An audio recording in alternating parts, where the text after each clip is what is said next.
बैठे बैठे क्या करें, करना है कुछ काम। चलिए शुरू करते हैं बहस लेकर रावण की दाढ़ी का नाम। आज जब हर दाढ़ी वाले से नफरत का माहौल है, तब आदि पुरुष फिल्म में उगी हुई रावण की दाढ़ी से पूरा भारत चिंता में पड़ गया है। हिम्मत देखो इन लोगों की कि भाई ब्राह्मण रावण का रोल मुसलमान सैफ अली खान को दे दिया, ऊपर से काजल और दाढ़ी तक लगा दी। लेकिन आज हम ये बात समझेंगे कि रावण जब ऋषि पुत्र था, पंडित था, तो फिर वो राक्षस कैसे बन गया? जब रावण जनेऊ पहनता था, तिलक लगाता था, तो फिर वो राक्षस कैसे हुआ? रावण क्लीन शेव रहता था या फिर वो दाढ़ी रखता था? जब रावण रूप बदल लेता था, 10-10 सिर रख लेता था, तो फिर क्लीन शेव कैसे रहता था? वो 10 सिरों पे अलग अलग दाढ़ी रखता था या फिर नहीं रखता था? चलिए शुरू करते हैं। दोस्तों, हिंदू धर्म के 3 मेन देवता हैं, ब्रह्मा, विष्णु, महेश। रावण ब्रह्मा जी का परपोता था, मतलब रावण डायरेक्ट भगवान ब्रह्मा का खानदानी था। दोस्तों, जिस रावण ने त्रेता युग में सोने की स्मार्ट सिटी बनवाई थी, जिसका नाम लंका रखा था, जो रावण भगवान ब्रह्मा का रिश्तेदार था, जो रावण भगवान कुबेर का भाई था, जिस रावण के पिता विश्रवा ने ही दुनिया तक वेद पहुंचाए, तो वो रावण इतना बुरा कैसे हो गया कि हर साल हमको उसके पुतले जलाने पड़ जाते हैं? और जिस रावण से हम इतनी नफरत करते हैं कि हर साल सजा के तौर पर हम उसको जला देते हैं, तो फिर फिल्म में उस रावण की दाढ़ी उग आने से इतना बवाल क्यों मच गया? क्या सिर्फ इसलिए कि भारत के लोगों ने आनंद रामायण धारावाहिक में जिस रावण को देखा है उसकी दाढ़ी नहीं थी? रामायण में रावण की कोई फोटो तो है नहीं, ना ही रावण किसी शेविंग किट का ब्रांड एम्बेसडर रहा होगा, ना ही उससे कभी क्लीन शेव रहने की उसने कभी कसम खाई होगी। दोस्तों, जब रावण ने सालों साल अपने परदादा भगवान ब्रह्मा की तपस्या करके वरदान मांगा होगा, तो दाढ़ी तो उगी आई होगी।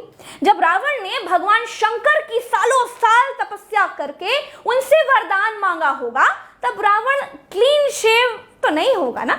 मतलब रावण की क्लीन शेव होने के कोई पुख्ता सबूत तो है नहीं, सिवाय इसके कि रावण को खुद रामायण धारावाहिक में क्लीन शेव दिखाया गया है। ये सही हो सकता है कि रावण वेदों का ज्ञाता था, लंका नाम के एम्पायर का मालिक था, देवताओं का रिश्तेदार था, प्रकांड स्कॉलर था, तो डिसेंसी मेंटेन करता हो, वरना ऋषि मुनि लोग, ज्ञानी लोग हमारी भारतीय संस्कृति में दाढ़ी रखे हुए दिखाए जाते हैं और आज भी दाढ़ी रखते हैं। देखिए, अब आती है बात घमंड की कि भाई रावण बड़ा घमंडी था, बड़ा अहंकारी था, बहुत घमंड था रावण में, इसलिए राक्षस था। तो भाई एक बात बताइए, आज जिसका बाप विधायक होता है वो लड़कियों के साथ रेप करते घूमता है, जिसका बाप मंत्री होता है वो किसानों पर ट्रैक्टर चढ़ा देता घूमता है, जो नेताओं के साथ फोटो खिंचा लेता है वो इलाके में तोप बना घूमता है, तो रावण तो फिर भी रावण था। जिसका भाई कुबेर हो, जिसके बेटे इंद्र को जीत लेते हो, जो भगवान ब्रह्मा का रिश्तेदार हो, जिस पर भगवान शंकर का स्वयं महादेव का आशीर्वाद हो, उसको अहंकार तो होगा ही। आज तो जो जनता के वोट से चुने जाते हैं, जो जनता के वोट लेकर राजा बन जाते हैं, वो हिटलर शाही दिखाते हैं, वो अहंकार में चूर हैं। जब मन किया कानून बनाकर लाद दिया, जब मन किया टैक्स लगा दिया। रावण तो फिर भी रावण था, छोटे मोटे लोगों को वो मुंह ही नहीं लगाता था। उसने अपनी पूरी जिंदगी में एक ही काम गलत किया, और वो गलत काम था माता सीता का हरण। यही काम रावण को ले डूबा, वरना भगवान परशुराम ने क्रोध में 21 बार फरसा उठाकर धरती क्षत्रियों से खाली कर दी थी। हम उनकी पूजा करते हैं, उनको सबसे ज्यादा गुस्से वाला भगवान के तौर पर हम जानते हैं। दोस्तों, अब आते हैं इस पर कि रावण जब प्रकांड पंडित था, 4 साल की उम्र से ही चारों वेदों का ज्ञाता बन गया था, तो राक्षस कैसे हो गया जी? दोस्तों, एक बात बताइए, आज के समय में अगर बाप ब्राह्मण है और माँ मौर्य है या किसी और जाति से है, तो उनसे जन्मा जो पुत्र होगा वो ब्राह्मण ही तो होगा ना? मतलब बाप का सरनेम ही तो चलता है ना। लेकिन रावण के साथ ऐसा नहीं था। रावण की माँ राक्षसी थी, इसीलिए रावण को राक्षस कहा गया। रावण को बाप का सरनेम नहीं मिला। रावण के पापा का नाम ऋषि विश्रवा था। ऋषि विश्रवा ने 3 लड़कियों से शादी की। एक का नाम था वरवर्णिनी, दूसरे का नाम था राका, और तीसरी जो राक्षसी ताड़का की बेटी थी उनका नाम था कैकशी। कैकशी के बेटे थे रावण, कुंभकर्ण, विभीषण और शूर्पणखा। वरवर्णिनी कुबेर की मम्मी थी, तो रावण की मम्मी राक्षस कुल की थी, इसीलिए रावण भी राक्षस हुए। दोस्तों, ये भी कहा जाता है, ऐसी भी मान्यताएं हैं कि रावण के पिता जो विश्वा थे, उनकी पत्नी कैकशी, उन्होंने रावण के पिता से धोखे से शादी कर ली थी। इसीलिए ऋषि विश्वा ने अपनी पत्नी को यानी कि रावण की मां कैकशी को ये श्राप दे दिया था कि तुमसे जो भी संतान उत्पन्न होगी वो राक्षस कहलाएगी। ये भी मान्यताएं हैं कि इसलिए भी रावण राक्षस कहे जाते हैं। रावण की दाढ़ी थी या नहीं थी किसी को नहीं मालूम।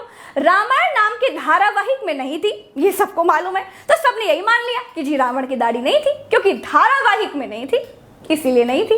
आदि पुरुष में जो रावण बनाया गया है वो बिल्कुल बकवास सा रावण है, इसमें मैं भी सहमत हूं। लेकिन रावण की दाढ़ी थी या नहीं थी इसका कहीं पर भी कोई सबूत नहीं है। हमने हमारे हिंदू देवी देवताओं की जो तस्वीरें देखी हैं, जिस रावण को हमने बचपन से टीवी में देखा है, वो रावण आदि पुरुष के रावण से मेल नहीं खाता है। रावण और राम का अगर क्लेश नहीं हुआ होता, सीता हरण नहीं हुआ होता, तो हो सकता है कि पंडित रावण गुड बुक्स में होता। जैसे क्षत्रिय श्री राम पूजनीय है, वैसे ही पंडित रावण भी पूजनीय होते। उसके नाम पर भी लोग अपने बच्चों के नाम रखते, हो सकता है। दोस्तों, हिंदू संस्कृति में बुराई का सबसे बड़ा प्रतीक रावण है, लेकिन हम चिंतित इस बात पर हैं कि बुराई क्लीन शेव में थी या दाढ़ी में थी। हम उस राक्षस की ड्रेसिंग सेंस पर चिंतित हैं जिसको हर साल हम आग में जला देते हैं। आज के इस वीडियो में दोस्तों इतना ही। चलते हैं। राम राम, दुआ सलाम, जय हिंद। और हाँ, ट्विटर पर अगर आप साथ जुड़ना चाहते हैं तो @प्रज्ञा नाम से खोजकर मुझे फॉलो कर लीजिए। साथ आएंगे तो सच कहने वालों के मुंह और बढ़ जाएंगे, और आपकी ताकत होगी तो हम बड़े बड़ों को चुप करा पाएंगे। नमस्कार, जय हिंद।